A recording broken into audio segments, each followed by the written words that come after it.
A popular Mexican TV host facing mounting criticism tonight for apparently traveling to Florida last weekend and being able to get a COVID-19 vaccine.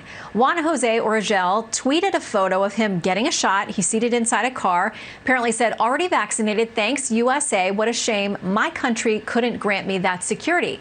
It's unclear tonight how Origel made the vaccination appointment. We'll stay on it. As supply, distribution, and other complications continue to hamper the COVID vaccines rollout, the White House signaling tonight that U.S. citizens will not necessarily be the first in line here in the U.S.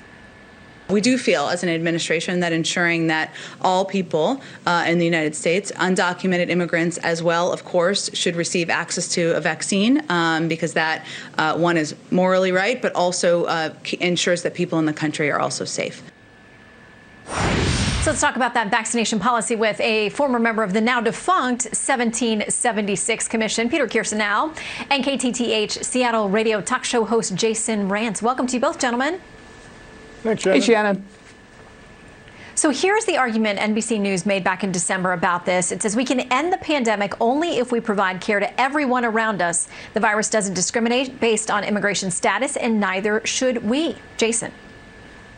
So it's an interesting point, and I do think that there is a moral argument to be made, given the fact that we have a really, really bad and broken immigration system that, frankly, both sides like to talk about but not address. And so am I going to say, no, let's not vaccinate an 80-year-old grandmother who happens to be in this country illegally? No. But what I will say is that, of course, we have to make sure that we're giving vaccines that are available, the limited supply, to American citizens first. That should not be a controversial position. That should be a position that everyone expects. Of course, what we don't want to end up doing is create even more incentives for people to come into this country illegally. We can't add to the long list of perks one might assume that they get under the Biden administration. So I don't like the way that they're talking about this and potentially could roll it out.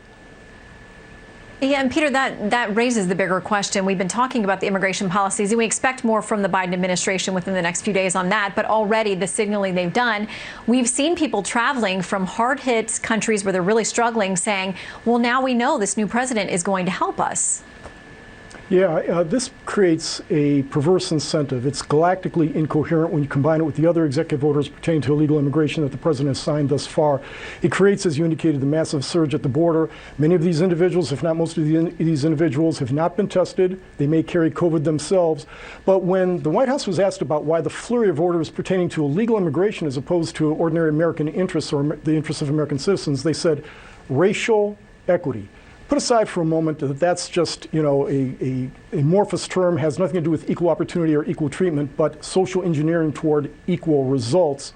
The fact of the matter is that evidence before the U.S. Commission on Civil Rights showed that competition from illegal immigration resulted in 40% of the 18-point decline in the 3 decades preceding the Trump administration in black employment levels, and also a reduction in overall wage rates between $900 and $1,500 a year.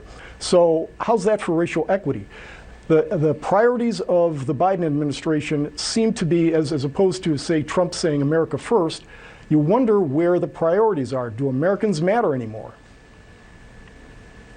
I want to get you both to comment on something quickly. The conversation that we're having again about trying to reach minority communities with these vaccines, that there is a level of distrust and that maybe the places the vaccines are being distributed are not in their communities. There's real concern among the administration about making sure that as a minority community appears to be more, horrifically impacted by the virus, that they're actually interested in getting the vaccine and can get it.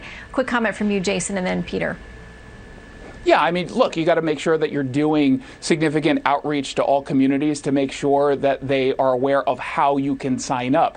The problem is we've been told, especially, for example, here in Washington, we've got these mass vaccination sites. We're telling people to go ahead and go online and sign up for appointments, and yet they're getting canceled at the last minute. And when people show up, they're running out of vaccines. So if you don't have the supply, you can do all of the outreach in the world.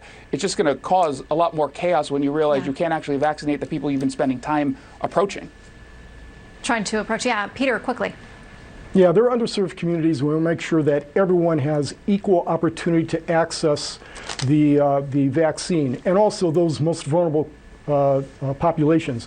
That doesn't mean, however, that vaccines should be distributed on the basis of race. That would be a very, very troubling precedent and most likely unlawful, because there's no compelling evidence that this particular disease discriminates on the basis of race. Okay. Gentlemen, thank you both. Good to see you. Thanks, Shannon. Thanks, Shannon.